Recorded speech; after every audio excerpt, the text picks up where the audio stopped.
जोहार। नई बुलंदी कार्यक्रम में आप तमाम दर्शकों का स्वागत है। विकास और प्रगति ये दोनों शब्द ऐसे हैं जो स्किल पर जाकर के समाप्त होता है। तकनीक और स्किल ये विकास की परिधि नहीं है, विकास का बेस भी है। हमारे बीच आज टेडेक्स के फाउंडर ऑर्गेनाइजर राजीव कुमार गुप्ता जी उपस्थित हैं। टेडेक्स लोगों को इसी दिशा में स्किल कर रहा है, व्यवस्थित कर रहा है और विकास के साथ, प्रगति के साथ जोड़ रहा है। विकास जी, राजीव जी, आपका बहुत बहुत हमारे स्टूडियो में स्वागत है। धन्यवाद। राजीव जी, टेडेक्स है क्या? जी, सबसे पहला प्रश्न तो यही उठता है कि आम बोलचाल की भाषा में हो सकता है कुछ लोग जानते हों और जी, अधिक से अधिक लोग जानते हों, लेकिन आम जन जो हमारे दर्शक हैं वो टेडेक्स के बारे में पहला जानना चाहेंगे कि टेडेक्स है क्या। सबसे पहले आप सभी लोग को जोहार और धन्यवाद।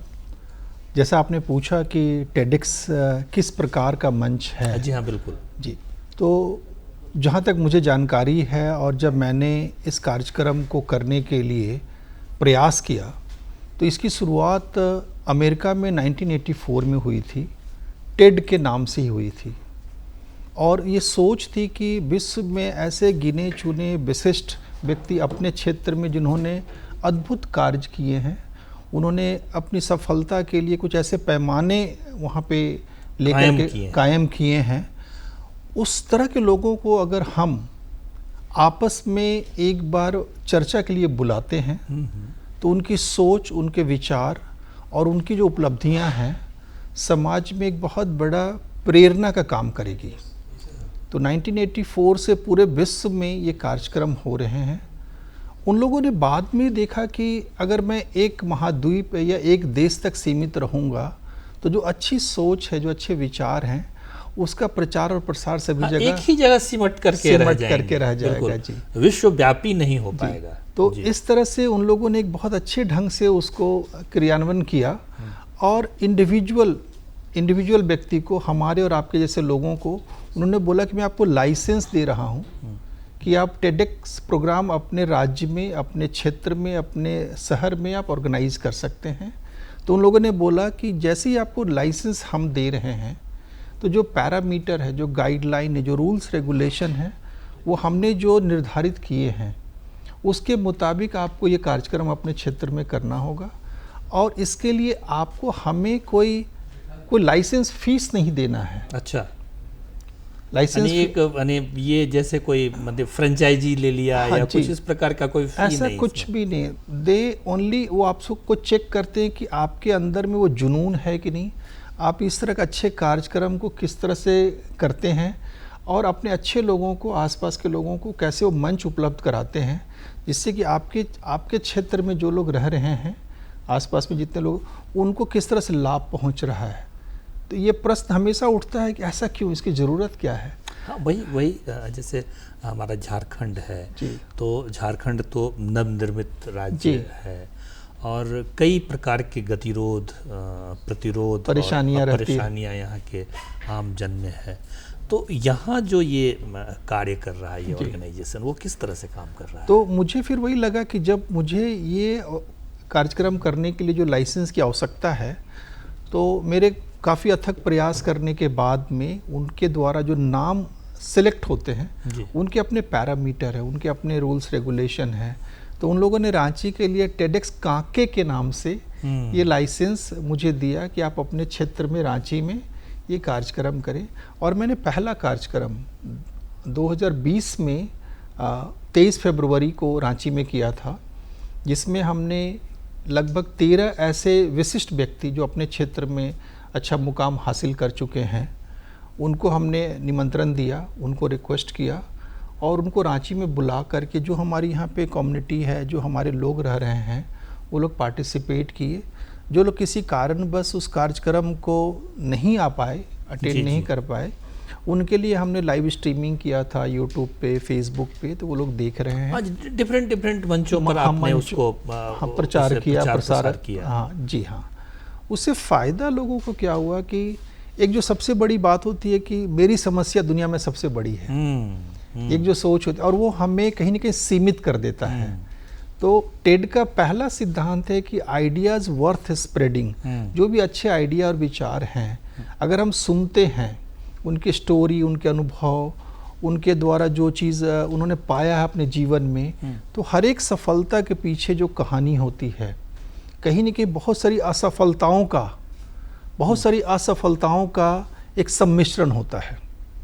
तो वो जब हम स्टोरी सुनते हैं तो सभी लोग को लगता है कि हाँ, ये तो मेरे अंदर में भी बहुत सारे ऐसे गुण रहे हैं, मैंने भी बहुत बार फेल किया है या असफल हुए हैं, तो क्या हम आगे नहीं बढ़ सकते हैं? मैं एक उदाहरण दूंगा आपको।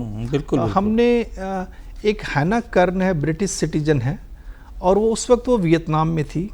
बोली, राजीव मैं साइकिलिंग करती हूँ और मैं रांची में आपके कार्यक्रम में आना चाहती हूँ। मैंने हैना से बोला कि आप वियतनाम में हो, वहाँ से आपको बुलाने का, आपको रहने का जो खर्च होगा मैं बियर नहीं कर सकती हूँ। उन्होंने बोला, राजीव डोंट वरी, हम साइकिलिंग करते हुए वियतनाम से रांची आएंगे। क्या बात है, अब एक अंग्रेज़ महिला जिसकी उम्र उस वक्त 24 साल रही होगी, वो वियतनाम से रांची साइकिलिंग करते हुए आई, कार्यक्रम में भाग ली। हमारे जो लोग उपस्थित लोग थे उनके सामने उन्होंने अपना अनुभव साझा किया। वो बांग्लादेश क्रॉस की, नॉर्थ ईस्ट क्रॉस की, अलग अलग राज्यों से क्रॉस करती हुई आई। करीब 3 महीने में वो पहुंची होगी, रांची पहुंची।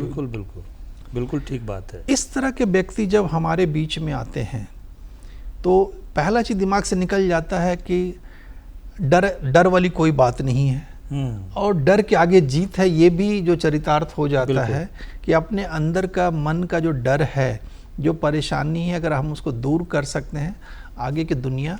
राजीव जी, आप तो डिफरेंट मोर्चों पर, डिफरेंट चीज़ों पर, क्योंकि आपका जो वो था जीवन वृत्त था उसमें, तो जैसे आप संभवतः मतलब पर्वतारोहण वगैरह क्षेत्र में भी आपका काफ़ी काम हो रहा है। तो टेडेक्स को आप जो कांके वाला है, उसको आप इसके साथ कैसे कोरिलेट करते हैं?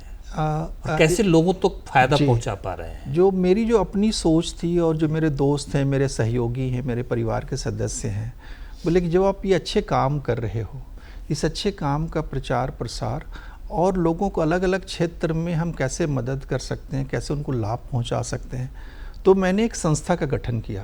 अच्छा। टेडेक्स कांके के साथ साथ में एक संस्था का, जो कि नॉन प्रॉफिट ऑर्गेनाइजेशन है, और हमने उसको कंपनी एक्ट के अंतर्गत रजिस्ट्रेशन कराया, निबंधन कराया, आइडिएट इंस्पायर इग्नाइट फाउंडेशन। अच्छा। तो आइडिएट कि आप लोगों को आइडिया के साथ साथ में जोड़ रहे हैं, उनको इंस्पायर कर रहे हैं, और उनके अंदर में जो नैसर्गिक गुण है उसको विकसित करने के लिए एक मंच चाहिए। बिल्कुल। और उस मंच के माध्यम से मुझे लगा कि मैं किस क्षेत्र में और किस तरह के लोगों के बीच में काम कर सकता हूँ। तो सभी लोग के दिमाग में क्या होता है कि मैंने पढ़ाई लिखाई कर ली, अब मुझे एक अच्छी नौकरी चाहिए, एक अच्छा जीवन चाहिए, एक अच्छा सुकून भरा जिंदगी चाहिए। लेकिन उस सारी चीज़ को पाने के लिए जो हमारे अंदर का जो नैसर्गिक गुण है, कि हम बचपन में खेलते थे, तो एक पुरानी कहावत है कि खेलोगे कूदोगे होगे खराब, पढ़ोगे लिखोगे होगे नवाब। लेकिन आज आप बताइए कि अगर हम खेलने कूदने से जो वंचित हो रहे हैं, कहीं ना कहीं बहुत सारे शारीरिक कष्ट हो रहे हैं, बहुत सारी मानसिक परेशानी हो रही है, बहुत सारी ऐसी परेशानियां हो रही है कि अब हमको लगता है कि नहीं, मुझे खेलना कूदना चाहिए। तो मैं इस संस्था के माध्यम से एडवेंचर स्पोर्ट्स को प्रमोट कर रहा हूँ।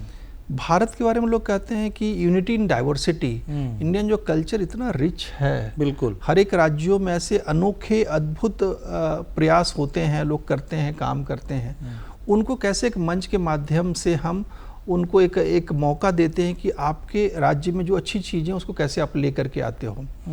बच्चों में अभी क्या हो रहा है कि शिक्षा के प्रति लोगों के दिमाग में एक मुझे इंजीनियर, डॉक्टर और कुछ ऑफिसर बनना है, लेकिन जो विषय ज्ञान होना चाहिए, जो साइंटिफिक नॉलेज है, जो वैज्ञानिक पद्धति है, कि मुझे अगर भौतिकी में या फिजिक्स में या केमिस्ट्री और मैथ्स अच्छा लग रहा है, उसका पर्पस केवल इंजीनियरिंग नहीं है। मैं जो कहता हूँ बिल्कुल, उसके आगे की जो सोच है, हम क्या विकसित कर सकते हैं। भारत में ऐसे बहुत सारे अंतरिक्ष कार्यक्रम हो रहे हैं। हम लोग पिक्चर में और बहुत सारे प्लेटफॉर्म पे देखते हैं कि हम मार्स पे जाने का प्रयास कर रहे हैं, हम चंद्रमा पे सैटेलाइट को स्थापित कर रहे हैं। तो बहुत सारे ऐसे साइंस के, हम फिर से उसी बिंदु पर आवे कि जैसा आपने बताया कि हमने एक ऑर्गेनाइजेशन जी एडवेंचरस स्पोर्ट्स के लिए जी। ऑर्गेनाइज किया, फिर ये तो इस दोनों को आप किस प्रकार से तो correlate करके? मुझे अभी क्या लग रहा है कि इंडिया में और ऐसे जो भी देश हैं जी। जो कहते हैं कि संभावनाएं क्या क्या हैं जीवन में। एक सफलता के बाद में लोग सुकून चाहते हैं, अच्छे जीवन चाहते हैं, लेकिन वो पेन लेना नहीं चाहते हैं। एक बिल्कुल दर्द ठीक के बात। साथ जो आगे बढ़ना है वो नहीं करना चाह रहे हैं। संघर्ष की वो क्षमता नहीं हाँ, पैदा करना जब हम चाहते स्कूल में पढ़ाई करते थे, कॉलेज में पढ़ाई करते थे, तो कुछ नहीं भी था फिर भी हम खुश थे। आज किसी न किसी कारणवश हमारे साथ में बहुत सारी चीज़ें हैं, वो सुविधाएं हैं, लेकिन सुकून में कमी आ रही है। तो शरीर पहले तैयार था, दिमाग भी तैयार था, आज शरीर और दिमाग दोनों किसी रूप में कमज़ोर हो गया है। तो मुझे लगता है कि हम अपनी संस्था के माध्यम से अगर इसका प्रचार प्रसार करते हैं।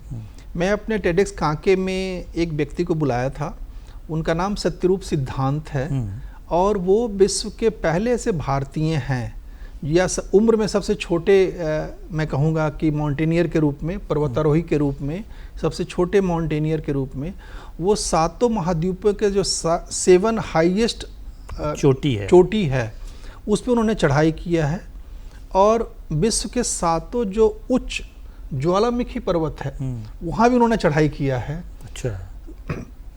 वो 2 बार दक्षिणी ध्रुव के ऊंची चोटी पे गए हैं। अब ऐसे व्यक्ति को इंडिया में और भारत अपने देश में किस तरह से मान सम्मान मिलना चाहिए, उनकी जो स्टोरी है, उनकी जो कहानी है, उनका जो अनुभव है, समाज में तो बहुत लोगों के लिए उनका अपने कार्यक्रम ऑर्गेनाइज किया हमने था। कार्यक्रम में बुलाया था टेडेक्स कांके में। वो हमारे एक विशिष्ट स्पीकर रहे हैं, अतिथि और स्पीकर रहे हैं। उन्होंने जब अपना अनुभव साझा किया तो मुझे लगा कि एडवेंचर स्पोर्ट्स की इतनी संभावना है। तो स्पोर्ट्स का मतलब केवल 1-2 खेल नहीं है, स्पोर्ट्स हमारी पूरी एक्टिविटी है, कि हमारे जीवन का अंग है। और हम झारखंड में हैं, झारखंड में आज भी हम लोग बहुत भाग्यशाली हैं कि अगर वन प्रदेश देखा जाए तो जो नेशनल एवरेज है भारत का 22-23%, उससे ज़्यादा 30% से ज़्यादा हमारे यहाँ वन क्षेत्र है। यहाँ जो पहाड़ है, यहाँ जो नदियाँ हैं, यहाँ जो और जो वैली है, अपने लोग भी काफी संघर्षशील तो हमारा जो मानव संसाधन है, इसको अगर ढंग से हम ऑर्गेनाइज करके व्यवस्थित करके आप जैसे लोग इसको, तो ये अनुकूल है, बिल्कुल सारा सिस्टम अनुकूल है। एक मैं कहता हूँ कि एक ज़रूरत है एक प्रयास की। बिल्कुल उस प्रयास के लिए अगर मैं बोलूँगा कि रांची के आसपास में हम लोग पतरातू घाटी हो गया, दसम फॉल हो गया, जोना फॉल हो गया, जो भी घाटी एरिया, रामगढ़ घाटी हो गया, हम लोग आपस में लोगों को ये प्रेरित करते हैं कि आप साइकिलिंग करने के लिए जाइए, आप वॉक करने के लिए जाइए, आप कहीं घूमने के लिए जाइए, आपके जो सुविधा वाले जो वाहन हैं उसका कम से कम उपयोग करें, थोड़ा शरीर को खटने के लिए मजबूर करें, तो आपके अंदर में तो इस प्रकार के जो भाव है या इस प्रकार के जो कार्यक्रम है, जैसे आपने बताया कि 2020 में हमने कार्यक्रम ऑर्गेनाइज किया, तो उसके बाद भी आपने कोई कार्यक्रम? तो ये आप सभी लोग जानते हैं कि 2020 के बाद में कोरोना का जो 2 साल का समय रहा है, काफी कठिन दौर था, और हम लोगों को लिए एक सीखने के लिए एक बहुत बड़ा उदाहरण भी था। लकली एंड हम लोग सब भी भाग्यशाली हैं कि आज आपके सामने और मंच के सामने से अपनी बात को रख पा रहे हैं, तो इससे बड़ा आशीर्वाद तो कुछ भी नहीं हो सकता है। इस 3 वर्षों में हमने करीब ऐसे 100 विशिष्ट व्यक्ति को टेडेक्स कांके के प्लेटफॉर्म के माध्यम से सुना है। अपने कम्युनिटी, हमारे आसपास के जो लोग रह रहे हैं, उन्होंने उनके अनुभव को देखा है, साझा किया है, और उससे कहीं न कहीं लाभान्वित हो रहे हैं। उनके मन में भी ये जिज्ञासा है कि मुझे चाहे पढ़ाई के क्षेत्र हो या स्पोर्ट्स के क्षेत्र हो, या मेरा कोई नैसर्गिक गुण आर्ट एंड कल्चर को प्रमोट करना हो। यहाँ पे आप झारखंड में आप जानते हैं कि डोकरा आर्ट, यहाँ की पेंटिंग, यहाँ बहुत सारी ऐसे गांव में ग्रामीण स्तर पे काम हो रहे हैं। उनको मंच कैसे दें, उनके कोई मोमेंटो को, उनके कोई चित्रकारी को, उनके कोई डोकरा आर्ट को हम लोगों के बीच में कैसे ले करके जाए, ये एक छोटा बट एक प्रयास हमारा है कि उन लोगों को लगे कि इस मंच के माध्यम से उनको एक जगह मिल रही है। तो ऐसा लगातार इस दिशा में हम लोग काम कर रहे हैं। जो भी हमारे स्पीकर आते हैं उनको हम लोग कोशिश करते हैं कि झारखंड के जो आर्ट फॉर्म है, जो कल्चर है, उससे संबंधित उनको कुछ ऐसा मोमेंटो, एक ऐसा प्रतीक चिन्ह हम दें कि अपने राज्य में या जहाँ भी जाएंगे उनको लगेगा कि हम कुल मिलाकर के हम अपनी चीज़ों से उनको रूबरू करा, उनको जोड़ने का प्रयास कर रहे हैं। और हमको ये बता रहे हैं कि झारखंड प्रदेश में और झारखंड के लोगों में और यहाँ के ग्रामीण क्षेत्रों में ऐसे बहुत सारी अच्छी चीज़ें हैं और वो उनके लिए यादगार एक लम्हा हो सकता है, एक क्षण हो सकता है, तो हम ये जोड़ने का प्रयास कर रहे हैं। तो टेडेक्स कांके करीब 3-4 साल होने जा रहे हैं। हम लोग फिर अगला एक कार्यक्रम सितंबर 2024 में रखेंगे, जिसमें विश्व और भारत के कुछ गिने चुने व्यक्ति को भी हम लोग बुलाएंगे। ये कार्यक्रम करेंगे हम लोग, करने वाले हम लोग भविष्य में करने वाले हैं। और अपने फाउंडेशन से, जैसा कि मैंने आपको बताया कि हम स्पोर्ट्स एडवेंचर के लिए प्रयासरत हैं। पिछले वित्तीय वर्ष में 2023 में 20 अगस्त को हमने CCL के सभागार में कार्यक्रम किया था और पहली बार पूरे देश में 13 माउंट एवरेस्ट क्लाइंबर जो माउंट एवरेस्ट की ऊंची चोटी की चढ़ाई कर चुके हैं, वो रांची में एकत्रित हुए थे और हम लोगों ने मिल करके 70वां वर्षगांठ माउंट एवरेस्ट क्लाइंबिंग का यहाँ पे एक आयोजन किया था, कार्यक्रम किया था और सभी लोग एकदम खुशी दिल से आए थे, अपना अनुभव साझा किए थे। हम लोग बहुत भाग्यशाली हैं कि इस राज्य में और रांची में तेंजिंग नॉर्गे जो फर्स्ट माउंट एवरेस्ट क्लाइंब किए थे, उनके बेटे तेंजिंग जैमलिंग वो रांची में हमारे विशिष्ट अतिथि और स्पीकर के रूप में आए थे। तो इस तरह से हमने इंडिया से, पूरे पैन इंडिया से 13 पर्वतारोही जो माउंट एवरेस्ट की चढ़ाई किए हैं, जिसमें 6 महिलाएं थी और 7 हमारे पुरुष पर्वतारोही थे जो कि अलग अलग राज्यों से थे। और ऐसा कार्यक्रम इंडिया में मुझे लगता है आज तक किसी राज्य में नहीं हुआ है कि अलग क्षेत्र और अलग राज्यों के पर्वतारोही को हम यहाँ पे सम्मानित कर रहे हैं। वो कार्यक्रम हमने किया तो मुझे लगा कि अगर ये हम कर रहे हैं, लोग आ रहे हैं, खुले दिल से आ रहे हैं। अच्छा राजीव जी, एक मन में स्वाभाविक रूप से ये प्रश्न उत्पन्न होता है और मुझे लगता है कि जो हमारे जो दर्शक है वो भी जानना चाहेंगे कि ये पर्वतारोहण है या इस प्रकार की जो कोई चीज़ें हैं, तो क्या आपके माध्यम से या आपके ऑर्गेनाइजेशन से क्या ट्रेनिंग वगैरह की भी व्यवस्था की जा रही है? हम लोगों ने अभी जो शुरुआत किया है कि लोकल लेवल पे ग्रामीण क्षेत्रों में जहाँ पे भी पहाड़ी, छोटी छोटी पहाड़ियाँ, हम लोग ट्रैकिंग के लिए जाते हैं, देखते हैं जगहों को। और इस बार हम लोगों ने क्योंकि ट्रेकिंग का जो दौर शुरू होता है वो छोटी छोटी पहाड़ियों से ही लोग उसको शुरू करते हैं। मैं पहाड़ों के बारे में एक ही चीज़ कह सकता हूँ कि पहाड़ की ऊंचाई जो भी है आप एक पग से उसको नाप सकते हैं। Only 1 step is required. अगला स्टेप दूसरा ऑटोमेटिक चलता है, फिर चलता है, फिर चलता है, फिर आप आगे बढ़ते जाते हैं। अभी तो मैं इस प्रकार की ट्रेनिंग हो रही है आपके? हाँ, आपस में कम्युनिटी में हम लोग लोकल लेवल पे जो संभव है हम लोग अपने ग्रुप में बना करके लोगों को जोड़ते हैं, उनको बताते हैं कि हाँ हिमालय के अगर ट्रेकिंग के लिए जाना है। अभी मैं 2 दिन पहले ही माउंट एवरेस्ट बेस कैंप से लौटा हूँ। करीब 15 दिन का हमारा ट्रैकिंग था, जिसमें पूरे देश से 34 लोग भाग लिए थे। उसमें एक 11 साल का बच्चा श्रीहान रेड्डी, वो हैदराबाद से हैं, उसके मम्मी पापा और उसकी बड़ी बहन भी आई थी।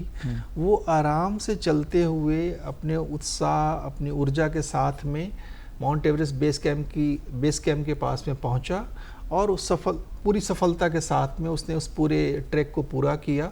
तो मुझे लगा कि बच्चों में जो ऊर्जा है और जो उत्साह है और जो अंदर से कुछ करने का जो जज्बा है, उनको देख करके हम लोग प्रेरित होते चले गए और ये बहुत ही सक्सेसफुल रहा।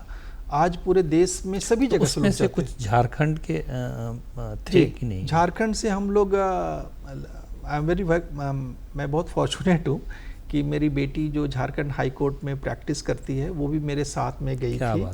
और मैं अपनी बेटी के साथ में एक ऐसा लम्हा, एक ऐसा अनुभव और एक ऐसा मैं कह सकते इमोशन जुड़ा हुआ था कि मुझे लगा कि पिता और पुत्री का जो वहाँ पे मिलन हो रहा है, जो हम लोग फ़ोटो क्लिक कर रहे हैं, वो हमेशा एक यादगार लम्हा रहेगा। मेरे कुछ दोस्त हैं, राजेश कुमार हैं, यहाँ के व्यवसायी हैं। यहाँ पे और भी हमारे जो दोस्त हैं, ब्रजेश कुमार हैं, तुहिनिका हैं, एक खुशविंदर कौर हैं, एक नीरज जी हजारीबाग से हमारे साथ में गए थे, मुजफ्फरपुर से एक हमारे धीरज श्रीवास्तव हैं। तो इस तरह से झारखंड और बिहार के लोग भी वहाँ पे भाग लिए थे। बट मेरी सोच है कि पूरे भारतवर्ष से क्या हम इन लोगों को जोड़ करके वहाँ पे लेकर के जा सकते हैं। उससे क्या होता है कि हम झारखंड के साथ साथ में महाराष्ट्र का कल्चर को भी समझ पाते हैं। बिल्कुल। 8 परिवार, 8 लोग हमारे हैदराबाद से थे, तो उनका जो कल्चर है, जो तेलुगु कल्चर है, लैंग्वेज है, खान पान है, उनकी बातचीत है। गुवाहाटी से 7-8 लोग थे, तो वो लोग असमीज में कभी बात कर रहे हैं, कभी डांस वहाँ के लोकल स्टाइल हाँ, में एक कर। राष्ट्रीय एकता हाँ, का तो सांस्कृतिक जो भिन्नता है जी, वो इंटीग्रेट होता जैसे है। पहाड़ अपने आप में बहुत ही अनोखा एक अनुभव होता है, उसमें हर चीज़ मिलता है। मैं एक चीज़ कहना चाहूँगा, और मुझे पहला दिन तो डर लगा कि हम लोग काठमांडू से एक लुकला, जो कि विश्व का सबसे ज़्यादा एडवेंचरस और डेंजरस एयरपोर्ट माना जाता है, जिसका रनवे मुश्किल से 500 मीटर होगा। फ्लाइट जो लैंड करता लगता है कि हम लोग कहीं पे ढलान में जा रहे हैं। वहाँ के बाद में जो पहले दिन की हमारी ट्रेकिंग थी, पूरे दिन भर फुल माने बारिश और बड़े बड़े ओले, माने हमारे सारे कपड़े, जूते, मोजे सारे गीले हो गए। तो जो हमारे माउंटेनियर फ्रेंड थे, जो हमारे कोच थे, बोले राजीव चलते जाना है। बरसाती पहन करके उस बारिश में और ओले पड़ रहे हैं, और अगला 10 दिन तक उसी पहाड़ पे चढ़ाई करनी है। बोले चलते जाना है। मन में अंदर से इतना शुरू में डर आया। अच्छा, ये पूरा का पूरा जो जीवन का है, जैसे सामान्य आदमी ये सोचता है कि चलो भाई पढ़ लेना है, नौकरी कर ले, जीवन का काफ़ी डिफरेंट अनुभव है ये, एकदम अलग टाइप का। और मैं इसमें एक ही चीज़ कहना चाहूँगा कि चूँकि मैं भी जब स्कूल में पढ़ाई कर रहा था और कॉलेज में पढ़ाई कर रहा था, तो जैसे सभी माँ बाप की ख्वाहिश होती है कि अच्छे से नौकरी करो, तो मुझे भी एक अच्छी नौकरी मिल गई, और मैं बिहार सरकार और झारखंड सरकार में वित्त पदाधिकारी के रूप में मैंने काम किया है। लेकिन करीब 21 वर्षों के काम करने के बाद में मुझे लगा कि जीवन में एक कुछ कमी रह रही है, अलग क्या करना है।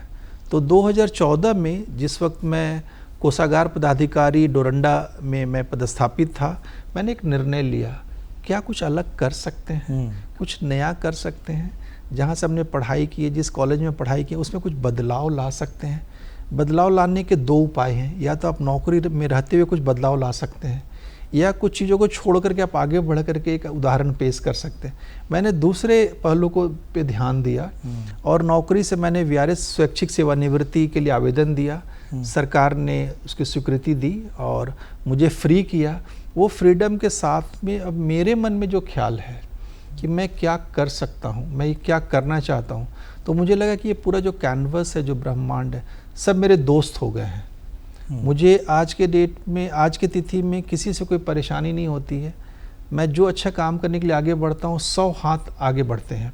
ये बहुत बहुत बड़ी और बड़ी खुशी की बात होती है कि जीवन में ये मुझे मिल रहा है। आपसे अगर कोई जुड़ना चाहे, जी, आपके साथ कोई संबंध स्थापित करके अपने आप को बदलना चाहे, जैसा आपने बताया कि प्रेरणा के माध्यम से, तो कैसे जुड़ सकता है? तो हमारी संस्था इसके लिए सभी को एक इंटर्नशिप के तौर पे हम लोग एक प्लेटफॉर्म दे रहे हैं। हमारे जितने भी कार्यक्रम हो रहे हैं, ये ओपन है सभी के लिए है कि आप हमारे कार्यक्रम में आइए, देखिए, अनुभव लीजिए। मेरे साथ काम करना चाहते हैं, आप एकदम फ्री माइंड के साथ में हमारे साथ में आइए कि मैं ये काम कर सकता हूँ। आपके अंदर में कोई सोच है कि मुझे ये काम करना है, मुझे कोई एक्सपेडिशन लेके जाना है, मुझे कोई बच्चों को ये ट्रेनिंग देनी है, मुझे स्कूल के बच्चों में कोई सेमिनार करना है, वर्कशॉप करना है, तो हमारे आसपास में ऐसे इतने अच्छे व्यक्ति हैं। जो टेडेक्स कांके में हमने करीब 100 ऐसे विशिष्ट व्यक्ति को जो बुलाए हैं, उनको हम फिर से आग्रह कर सकते हैं कि सर आप आइए, हमारे बच्चों को थोड़ा इंस्पायर कीजिए, मोटिवेट कीजिए, गाइड कीजिए अपना। अभी जैसे मैंने शिक्षा के बारे में आपसे जो चर्चा किया कि भारतीय शिक्षा प्रणाली आज 70-75 सालों के बाद भी कहीं न कहीं मुझे लगता है कि हम लोग सिमट गए हैं या संकुचित हो गए हैं कि साइंस का मतलब इंजीनियर, डॉक्टर बनना है। नहीं, अभी जो नई शिक्षा प्रणाली आई है, इसमें थोड़ा सा चेंज तो किया है, बदलाव हो रहा है, लेकिन जो मैं कहता हूँ कि बच्चों में जो गुण है कि मुझे क्या बनना, नैसर्गिक गुण जो है उसको कैसे विकसित करना चाहिए, वो जो फ्रीडम, बिल्कुल ठीक बात, वो माँ बाप को भी काउंसलिंग की जरूरत है, स्कूल को भी समझने की जरूरत है। और उसके लिए एक मेरा प्रयास है, आप सभी लोग का इसमें सहयोग और आपका भी सहयोग चाहिए कि मैं ये कोशिश करूँ कि भारत में जहाँ पे भी ऐसे साइंटिफिक लैबोरेटरी हैं, चाहे इसरो है, बार्क है, यूरोप में सर्न जेनेवा में एक बहुत बड़ा साइंटिफिक लैबोरेटरी है जो कि नासा में अलग चीज़ों का रिसर्च हो रहा है, सर्न जेनेवा में एक अलग चीज़ का रिसर्च हो रहा है जिसमें कि लोग जीवन के पहलू को प्रोटॉन और न्यूट्रॉन के माध्यम से वो लोग देख रहे हैं कि भाई हम कैसे उसके बारे में जान सके हम। तो मेरी सोच है कि अगर झारखंड के 20-25 बच्चों को मैं सर्न लेबोरेटरी में लेकर के जा करके अगर वो एक्सपोजर देता हूँ तो निश्चित तौर पे बच्चों के प्रति जो एक साइंटिफिक और वैज्ञानिक जो सोच विकसित जो होगा बिल्कुल ठीक, उसमें उनको लगेगा कि केवल इंजीनियरिंग ही मुझे आगे का रास्ता नहीं है। मेरे एक दोस्त की बेटी है, मैं एक उदाहरण दूंगा जी। वो जमशेदपुर से 10+2 करने के बाद में उसके मन में विचार था कि मुझे आईआईटी या मुझे डॉक्टर नहीं बनना है। उसने बायोलॉजी भी रखा था और मैथ्स भी रखा था, बट वो चाहती थी कि मुझे दूसरे ग्रह पे जो जीवन है उस पे रिसर्च करना है। ये क्लास 12वीं की बच्ची के मन में ये गुण था कि मुझे एलियन वगैरह टाइप का कुछ रिसर्च करना है। और उसके लिए इंडिया में भी उस तरह का उतना विकसित हमारा शिक्षा पद्धति नहीं है। तो ऑस्ट्रेलिया में वो ऑस्ट्रेलियन नेशनल यूनिवर्सिटी में एडमिशन ली है और पूरे विश्व में अपने सेमेस्टर में वो अपने कॉलेज में टॉप कर रही है। भारतीय बेटी, क्या बात। भारतीय बेटी जमशेदपुर की श्रद्धा शर्मा नाम है, वो वहाँ पे पढ़ाई कर रही है और अपने सेमेस्टर में वो टॉप कर रही है। तो वो उसके माँ बाप और हम लोग इतना गर्व महसूस कर रहे हैं स्वाभाविक है कि तुमने जो रास्ता चुना, तुमने जो रास्ता चुना।